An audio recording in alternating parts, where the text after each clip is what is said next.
스님, 곧 하한거 해제인데 우리나라는 옛날부터 안거 때면 늘 선방에서 화두 참선을 해오고 있다는데 네. 왜 하는 건지, 그리고 이 간화선이 깨달음에 이르는 최선의 길인지 궁금합니다. 이제 그렇게 하려고 하면 간화선이 발전하게 된 동기가 있거든요. 그걸 좀 알아야 돼요. 원래는 이제 부처님 당시부터 전해졌고 선법이 조사선법이 이게 중국어로 전해졌어요.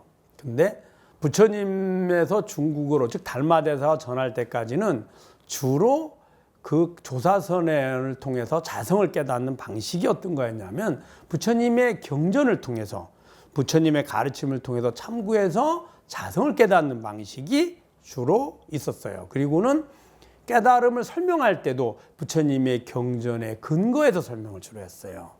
그래서 그걸 열애선이라 했고, 근데 자성을 깨닫다 보니까 부처님의 경전을 보고 알 때만 나가 아니잖아요.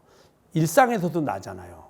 그래서 부처님의 경전에 그러한 국한된 것이 아니라 참나는 언제 어디서나 내 마음과 내 몸, 나의 행위, 내가 보고 듣고 하는 모든 곳에 있잖아요. 그래서 부처님의 경전보다도 일상에서 그 나를 찾는 방법을 주로 이야기했는데 이게 이제 교계 조사선이 됐어요. 이제 그러다가 당나라 때쯤 지나면 이렇게 스승들이 했던 방식을 어록으로 남겨서 후학들이 배우게 되는데 그 배우다 보니까 실제 깨달음을 얻어서 자성을 깨닫는 것이 아니라 그 내용을 배우고 익혀서 모범답안을 암기하게 된 겁니다. 아는 거죠. 지식으로 배운 거예요. 그래서 누군가가 검증을 할 때 질문을 하면 그 답안을 이야기하게 된 겁니다. 그러다 보니까 어떤 일이 일어났느냐?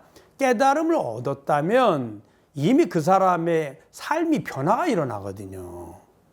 욕망과 집착하지 않죠.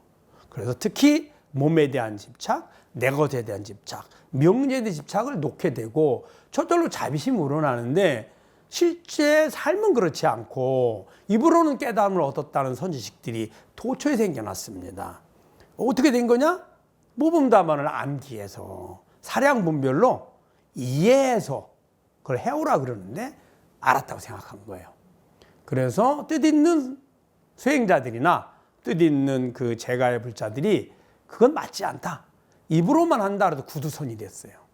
그때 대종고 스님이 그러면은 어떻게 하면 깨달음을 얻을 것인가 라고 이제 고민하게 됐고, 그때 이제 많은 뜻있는 개념 있는 수행자나 불자들은 그것을 암기해서 아는 게 아니라 마음을 고요히 관찰해서 마음의 본성으로 돌아가면 된다고 생각했어요. 그것도 조사선 중에 한 방법이었거든요.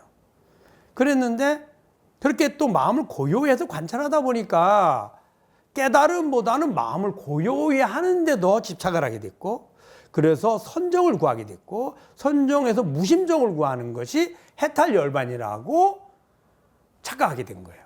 근데 종고 스님이 무심이 해탈열반이 아니다. 한 발 더 가야 된다라고 했고, 한 발 어떻게 갑니까? 그러니까 과거에 조사 스님들이 깨달은 기연을 참고를 해라. 그래서 그 기연 중에 핵심 키워드가 있거든요. 핵심 키워드를 가지고 참고하게 됐는데 그 핵심 키워드를 화두라고 명칭을 붙인 겁니다. 그래서 화두를 간에서 그 화두를 통해서 옛날 조사 스님들이 자성을 깨달을 때처럼 나도 화두를 통해서 자성을 깨닫는 방법으로 활용을 해라. 그 이후로 간화선이 됐고, 그 이후로 그 송나라 때니까 우리 고려시대, 그다음에 원나라, 청나라, 그러니까 우리나라 조선시대, 그 이후로까지 계속 간화선이 주류를 이루게 됐고, 지금도 화두를 참고하는 것이 선의 핵심 수행 방법이 된 겁니다.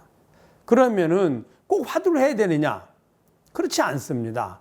왜냐하면 그 화두란 근원이 조사 스님들의 깨달은 기연이었고, 그 기연을 가장 많이 서술해 놓은 책이 경덕 전등록이라는 책인데 거기에 1750인의 조사 스님들이 깨달은 기연을 이야기해 놓고 있거든요.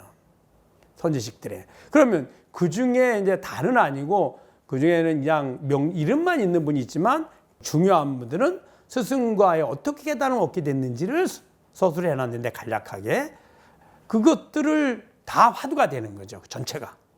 그럼 그 말은 무슨 말이냐? 그 내용이 뭐냐?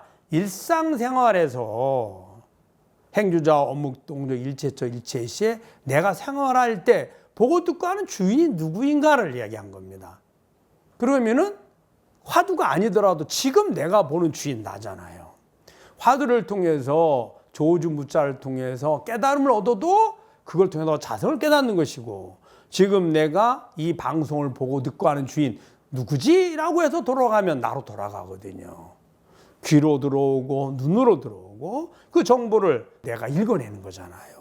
이렇게 하는 거라서 꼭 화두만 해서 되는 것은 아니다. 이렇게 생각할 수 있습니다. 그렇지만 그 전통이 계속 내려오다 보니까 그것에 대해서 많은 연구가 있었고 또 그것을 통해서 깨달은 어떤 선지식들이 면면이 이어졌고, 그러다 보니까 가나선이 주류를 이루게 됐다. 이렇게 말씀드릴 수 있습니다.